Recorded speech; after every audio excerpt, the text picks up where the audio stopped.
Today I'm going to sidle my way into the buzz concerning the Mockingbird Stroller, a DTC brand widely praised as offering a premium design despite its low price, and often compared to the Baby Vista. And while I've never held the actual stroller, since they don't ship outside the US, to me it's actually quite clear just from pictures that it's not exactly the diamond in the rough that it's being described as, and also that it's definitely not the Vista, no matter how much people want it to be. So in this video then, I'm going to share 4 relatively serious mechanical concerns that I see with the model, again just from looking at pictures, and you can take it or leave it as you like. The first thing that I find concerning about the Mockingbird is the placing of the folding mechanism above hinged handle height adjustment mechanisms, which has clearly been done because, for some reason, they felt they needed a one-hand fold, despite the fact that this stroller is too bulky for most parents to carry with one hand anyway. The issue with this then is that the amount of internal complexity and thus potential for problems is doubled by having not only the initial activation mechanism, but the additional secondary mechanisms needed to run the fold through the handle adjustment.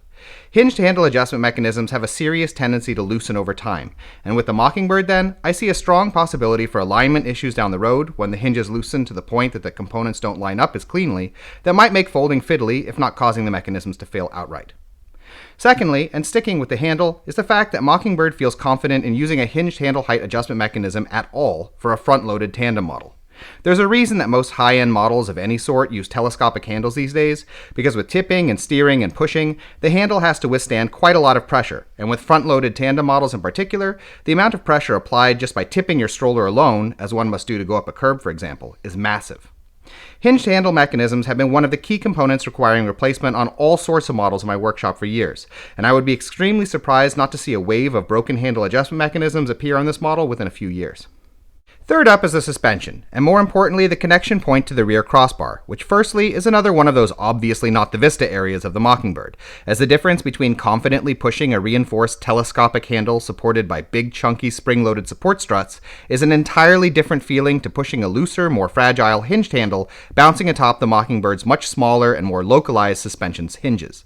On top of this, though, is also the fact that this point at which the rear frame connects to the rest of the stroller just seems incredibly thin to me in comparison to the weight load the model is expected to take, and is also an area that I would expect to at least loosen up significantly over time, if not break. I would also like to note here that there's been some talk about using the Mockingbird with 3 children when they release a buggy board, and with the size of that connection, the thought of that just makes me cringe. Don't do that, really. It's a bad idea. Okay, fourth and lastly is the fact, again as far as I can see from pictures, so please correct me if I'm wrong, that very little seems to have changed with the model in the move from a single version to a double version other than a lengthening of the front frame. As similar as the Vista V2 and the Cruise V2 are structurally, the Vista is far more than just the Cruise with a longer front frame.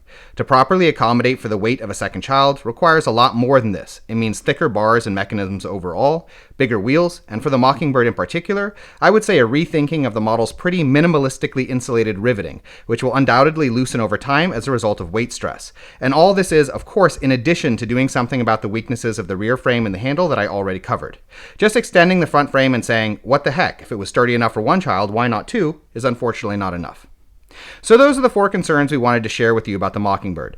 Please note that this does not in any way mean that the model can't compete within its own price class. To determine that, we really would have to actually get our hands on it.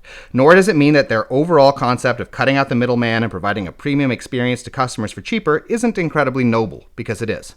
I just feel that from what I've seen, and not just the larger points that we've made in this video, but a lot of smaller stuff too, that the model does not, as widely suggested, actually compete at the top end. Not even close, unfortunately.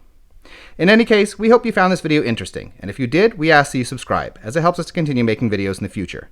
In addition, if you are currently shopping for a stroller, we have a buyer's guide on our Patreon page which lists a wide range of models that we recommend, with a lot of technical and lifestyle related information. You can find it by following the link in the description. Thank you.